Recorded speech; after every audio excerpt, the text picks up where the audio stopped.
Welcome to the Legends of Sinister Urban Tales channel, where we delve into the shadows of the unknown and unearth stories that will send chills down your spine. Prepare for a journey beyond imagination. Today we return to the ancient abyss of the Book of Enoch, where fallen angels, the Watchers, descended to possess mortal women and teach forbidden secrets. Dark magic, the art of makeup that enchants and corrupts astrology, that reveals cursed destinies and more. This revised version brings even more suspense to the climax, sure to chill you to the bone. Inspired by these ancient texts with a modern twist. If you're new here, subscribe now and activate the bell so you don't miss any dose of terror. Let's begin. It was a rainy night in Glastonbury in the year 2025. The city pulsated with neon lights, but for Elisa, a 28-year-old beauty influencer, the world was an empty stage. Her YouTube channel, Eternal Beauty, was stagnant. Thousands of views, but few new subscribers. "I need something revolutionary," she murmured to the mirror as she tested a new makeup palette. Her brown eyes, tired of routine, yearned for a glow no one else had. Everything changed when she found the book. At a downtown antiques fair, among piles of dusty relics, an elderly vendor with eyes like bottomless wells offered her a tome bound in cracked leather. "The Book of the Watchers," he whispered, "secrets of the fallen angels, for those who seek beauty beyond mortals." Elisa laughed, thinking it was a joke, but paid the low price and took it home. That night, alone in her high-rise apartment, she opened the yellowed pages. The words were in an ancient language, but somehow she understood. It told of the Watchers, angels sent to watch over humanity, but who, seduced by the beauty of the daughters of men, descended to earth. Led by Semjaza and Azazel, they swore a pact on Mount Hermon. They possessed the women, spawning Nephilim giants who devoured everything around them, and they taught so much. Azazel was responsible for revealing the secrets of metals, weapons, and also makeup, dyes that enhanced beauty but corrupted the soul, making women irresistible in the eyes of heaven and hell. Magic to enchant, herbs for visions, astronomy to foretell catastrophes. Elisa leafed through it, fascinated. A recipe caught her eye. The Mask of Angels. Simple ingredients, mineral powder, dried herbs, a whispered invocation. "This will go viral," she thought, ignoring the shiver that ran down her spine. The next day, she recorded a tutorial video. She mixed the powders, murmured the ancient words, unaware of their power. "Watch over me, O fallen ones, and grant me your eternal grace." The video exploded. Millions of views in hours. Comments flooded in. "Your skin glows like never before. Teach me more ancient secrets. This changed my life." New subscribers poured in. Elisa felt invincible. Her skin glowed supernaturally. Her eyes mesmerized the camera. But at night, dreams began. Winged figures with black wings and flaming eyes whispered in her ear, "We are the Watchers. You called us." Her best friend Marco, an amateur historian, visited her worriedly. "Elisa, this book is from the Book of Enoch. It's not fiction. The Watchers were punished for teaching these secrets. They created monsters. They led to the flood." She laughed, applying more makeup.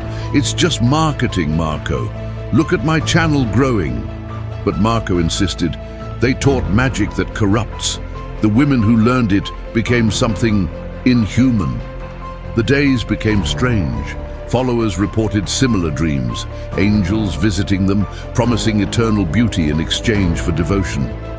Elisa saw shadows in the corners of the apartment, winged shapes that dissolved when she looked directly. Her skin, once radiant, began to change. Golden veins pulsed beneath the surface, as if something alive were moving within. In the mirror, her reflection flickered independently. One night, the suspense began to build.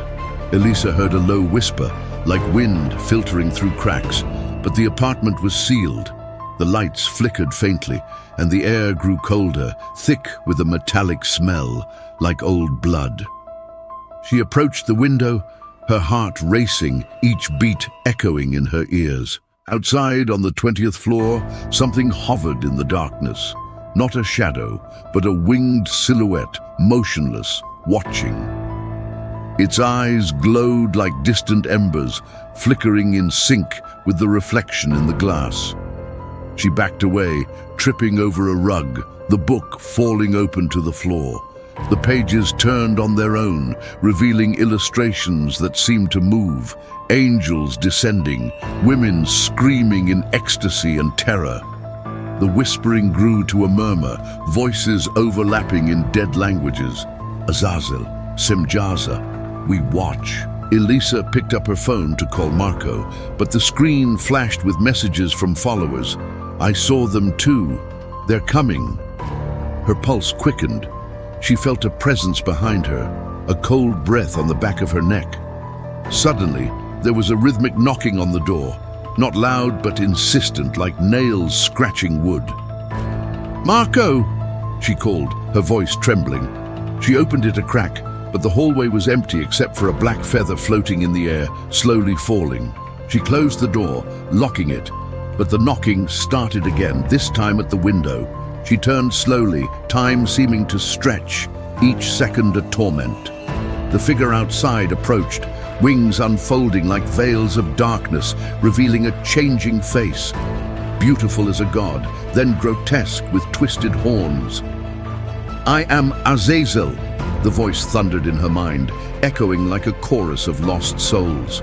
You used my gift, now I will possess her. Elisa screamed, running to the bathroom and locking herself in, but the mirror cracked on its own, shards falling like rain. In each piece, eyes stared back at her. Visions assaulted her. Ancient women screaming as giants devoured villages, magic twisting reality, makeup masking demons. Her body tingled as if something were crawling under her skin. Desperate, she dialed Marco. He answered on the first ring. Elisa, what's wrong? They're here. Come quickly. Marco arrived within minutes, knocking on the front door. But as he entered, the air was charged. Shadows in the corners shifted, slowly solidifying. Watchers emerged one by one. First Semjaza, tall and imposing, then others, faces flickering between light and horror. They surrounded her, whispering deeper secrets, how to forge soul-killing weapons, predict deaths in the stars. Marco struggled, throwing salt and brandishing a crucifix, but a watcher lifted him like a doll, squeezing slowly. He is not worthy, Azazel said. Elisa felt the angel approach, the suspense culminating in a cold burn, like ice melting in her veins. She resisted, shouting invocations in reverse, but it was too late. The angel entered, not all at once, but gradually, each breath bringing more of him into her. Her reflection in the mirror smiled, detached, as she fell to her knees. The next day, the channel posted a new video. Elisa, or what was left from her, she taught a new magic, a ritual to summon eternal beauty. Views exploded. Comments, I felt something touching me while I was watching. My eyes changed color.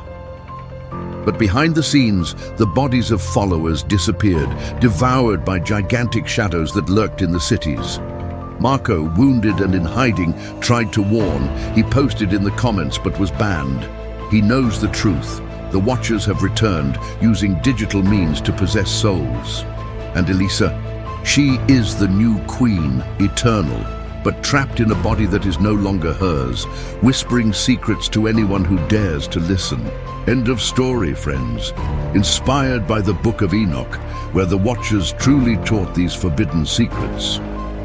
What did you think? Did this cliffhanger at the climax give you even more chills? Comment below. Could you resist the Mask of Angels? Subscribe for more ancient terrors revived. Like and share to spread the dread. Don't forget to answer the poll in the comments and in the community. Until the next shadow.